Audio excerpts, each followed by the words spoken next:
नमस्कार मॅडम, माय सेल्फ सायलीची आई. आता मी याच्यासाठी आले की आमचं कार्टी बघा काही सुद्धा घरात अभ्यास करत नाही.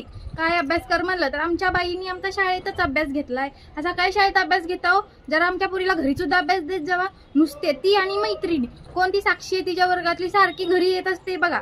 मी गप्पी ग, आता काही सगळं इथंच सांगतेस का काय? गप्प बैस, मी बोलतीये ना मॅडमशी, मग तोंड चुपचाप ठेवून बैस. आणि तुम्हाला फोन करायचा नाही, शाळेत तुम्हाला भेटायला यायचं नाही, असं का सांगता तुम्ही मुलांना? हे बघा सायलीची आई, मुलं शाळेत काय करतात काय नाही हे पालकांनी सुद्धा जाणून घ्यायची गरज आहे. त्यामुळे आम्ही कोणालाच सांगत नाही की आम्हाला फोन करू नका. आम्ही तर प्रत्येक पॅरेंट्सला सांगते की काही अडचण आली तरी मला फोन करा.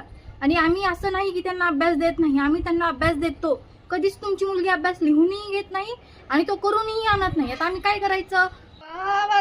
वाचू आता घरी गेल्यावर काय माझं खरं नाही. ही आई मला धोपटणे ना धू धू धू धू धोपटणार.